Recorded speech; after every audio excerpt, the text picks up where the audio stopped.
वक्त का किस्सा है। टिब्बा सुल्तानपुर गांव में एक छोटी सी फैमिली रहती थी, जिसमें मीठा, बिट्टू और उन दोनों की बीवियां थीं। उनका बाप एक बहुत शरीफ इंसान था और गांव में एक छोटी सी परचून की दुकान चलाता था। कभी कभी बिट्टू भी अपने बाप की मदद करने दुकान पर आ जाता था, ताकि उसके बाप पर काम का ज्यादा बोझ न पड़े। लेकिन बिट्टू का बड़ा भाई मीठा हमेशा किसी न किसी दाव में होता था। लो जी, अब भाई का मजा, अब्बा चला गया है, यही मौका है हाथ साफ करने का। मीठा दुकान पर आता है। मीठे भाई, आप यहाँ क्या करने आए हो? क्यों, ये दुकान तेरी है जो मुझसे पूछ रहा है कि मैं यहाँ क्या करने आया हूँ? ये मत भूल के ये दुकान अब्बा हुजूर की है और इस पर मेरा भी उतना हक है जितना तेरा है। अरे मीठे भाई, मैं तो ऐसे ही पूछ रहा था, आप तो गुस्सा ही कर गए। अच्छा, ज्यादा बातें न बना, अंदर आकर बैठने दे। फिर मीठा दुकान के अंदर आकर बैठ जाता है और बिट्टू ग्राहकों में लग जाता है। मीठा मौका देखकर दराज में से काफी सारे पैसे निकाल लेता है। मीठे भाई, आप आ ही गए हो तो मैं जरा घर का चक्कर लगा कर आता हूँ, आप दुकान को संभाल लो। नहीं, कोई जरूरत नहीं है। एक तो तुझसे मेरा सुकून से बैठना ही बर्दाश्त नहीं होता। मैं जा रहा हूँ तो कोई मुझ पर इल्जाम ही न लगा दे। भलाई का तो भाई जमाना ही नहीं है। मीठा वो पैसे लेकर वहाँ से चला जाता है और उन पैसों का बहुत सारा सामान लेकर घर आता है। ले बेगम, ये बहुत सारा सामान मैं तेरे लिए लेकर आया हूँ। आज रात में अच्छी सी मूवी देखेंगे और ये सारा सामान रगड़ेंगे। आई लव यू मीठे, तू मेरा कितना ख्याल रखता है। मेरे खाने पीने के लिए कितनी अच्छी चीजें लेके आता है। पर मीठे के बाद तो बता, तेरे पास ये पैसे कहाँ से आए? अरे बेगम, जब अब्बा दुकान से गया तो मैं दुकान में चला गया और अब्बे की दराज से सारे पैसे निकाल लिए। अब्बू जी की दराज मीठे, तो पागल तो नहीं हो गया? और दराज तेरी है, तू उस दुकान का मालिक है। भर भर की दुकान से पैसे निकाल कर भी पियो। फिर जब अगला दिन निकलता है तो उसका बाप दुकान पर आ जाता है और जब वो हिसाब करने के लिए पैसे देखता है तो हैरान रह जाता है कि काफी सारे पैसे कम हैं। ये पैसे इतने कम क्यों हो गए? हालांकि कल तो सेल भी बहुत ज्यादा हुई थी। मेरे जाने के बाद तो बिट्टू दुकान पर था। इसका मतलब बिट्टू ने पैसे चुराए हैं। वो गुस्से में दुकान से निकलता है और घर आ जाता है। बिट्टू, दराज में बहुत सारे पैसे कम हैं। मुझे जल्दी बताओ पैसे कहाँ हैं? अब्बू जान के आप क्या बात कर रहे हो? मुझे पैसों का नहीं पता, बल्कि कल जितनी सेल हुई थी मैंने सारे पैसे दराज में रख दिए थे। झूठ मत बोल बिट्टू, तू ही कल दुकान पर था। मुझे सारे पैसे वापस कर। अब्बू जान, मेरा यकीन करो, मैंने पैसे चोरी नहीं किए। आप मीठे भाई से ही पूछ लो। क्या मीठे भाई से पूछ ले? अब तू अपनी चोरी का इल्जाम मुझ पर लगाएगा? अब्बू जान, मैं आपको अच्छा भला कहता था इसे दुकान में मत घुसने दो, ये कोई गुल खिलाएगा, मगर आपने मेरी एक बात नहीं मानी। अब देख लिया आपने अंजाम। मीठे तो बिल्कुल ठीक कहता था। बिट्टू, आज से तेरा दुकान पर जाना बिल्कुल बंद। तू आज से गाय का गोबर उठाएगा और इसका दूध निकालेगा। अब इस दुकान पर मेरा बेटा मीठा बैठेगा। फिर अगले दिन से बिट्टू उस गाय का गोबर उठाने लग जाता है और उसका दूध निकालने लग जाता है। बिट्टू, जरा जल्दी हाथ चला, इतनी सुस्ती दिखाने की जरूरत नहीं है। तेरी भाभी ने दूध की लस्सी बनानी है। जी मीठे भाई, पहले मैं आपको दूध निकाल कर दूंगा, फिर मैं अपने लिए दूध निकालूंगा। बिट्टू, सारा दूध मुझे निकाल कर दो।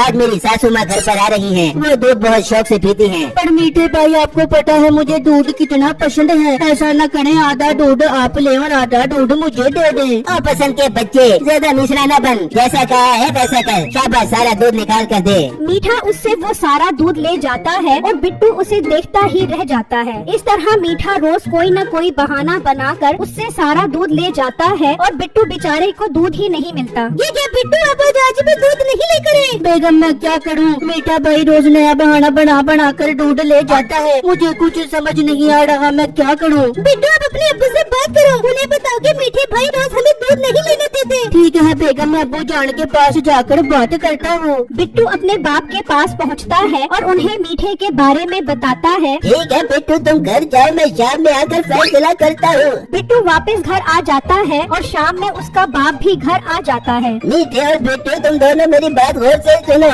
मैं रोज की चिक से तंग आ गया हूँ। मेरे लिए तुम दोनों बराबर हो, इसलिए मैं फैसला कर रहा हूँ कि दिन में गाय का दूध मीठा निकालेगा और रात में दूध बिट्टू निकालेगा। ये सुनते ही बिट्टू खुश हो जाता है और मीठे का मुंह बन जाता है। अब्बू जान, मुझे आपका फैसला बहुत पसंद आया है, मुझे मंजूर है। मैं रात में ही गाय का दूध निकालूंगा। मीठे, तुम्हें फैसला मंजूर है? बस ठीक है, अब्बा जो फैसला कर दिया है। अब दिन में ये गाय मेरी है और रात में ये गाय बिट्टू की है। फिर जब अगला दिन होता है तो मीठा गाय का दूध निकालना शुरू कर देता है और निकाल कर ले जाता है और फिर रात होने से पहले दोबारा आ जाता है और बाकी का बचा कुचा दूध भी निकालने लग जाता है। मीठे भाई रात होने वाली है, अब तो बस करो गाय का दूध निकालना। ओ हेलो, रात होने वाली है, अभी हुई नहीं है, ये गाय रात में तुम्हारी है। मीठा आखिरी कतरे तक उस गाय का सारा दूध निकाल लेता है, यहाँ तक कि उस गाय में बिल्कुल दूध नहीं रहता। मीठा वो दूध लेकर चला जाता है और जब बिट्टू दूध निकालने की कोशिश करता है तो एक कतरा भी नहीं निकलता, यहाँ तक कि सुबह हो जाती है। ओ मोटे चल उठ,